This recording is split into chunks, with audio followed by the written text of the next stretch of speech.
السلام علیکم ناظرین، جب دنیا جنگ کی آگ میں جل رہی تھی، جب طاقتور ممالک ایک دوسرے کے سامنے کھڑے تھے، تب ایک ملک نے ہتھیار نہیں بلکہ امن کا راستہ چنا۔ وہ ملک ہے پاکستان۔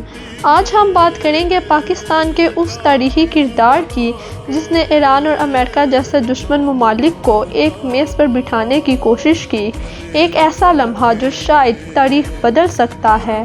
ایران، امریکہ اور اسرائیل کے درمیان بڑھتی ہوئی جنگ نے پوری دنیا کو ہلا کر رکھ دیا۔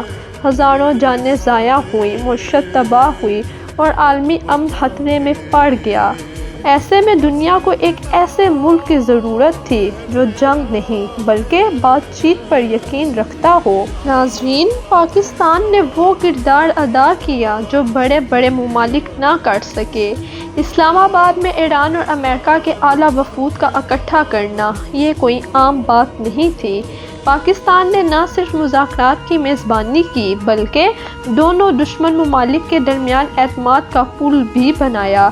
یہ وہی پاکستان ہے جو ایک طرف امریکہ کا اتحادی بھی ہے اور دوسری طرف ایران کا ہمسایہ اور بھائی بھی۔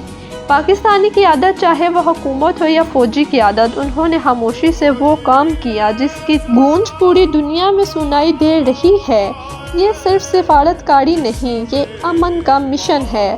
سوچئے، اگر یہ مذاکرات کامیاب ہو جائیں تو کتنی ماؤں کے بیٹے زندہ رہ جائیں گے، کتنے بچے یتیم ہونے سے بچ جائیں گے۔ پاکستان صرف اپنے لیے نہیں بلکہ پوری انسانیت کے لیے کھڑا ہوا ہے۔ ناظرین، آج ہمیں فخر ہونا چاہیے کہ ہمارا ملک جنگ کا حصہ نہیں بلکہ امن کا سفیر بن رہا ہے۔ یہ وہ پاکستان ہے جو دنیا کو یہ پیغام دے رہا ہے، بات چیت ہی مسائل کا حل ہے۔ ناظرین، آپ اس بارے میں اپنی کیا رائے رکھتے ہیں؟ اپنی رائے کا اظہار ضرور کیجیے گا۔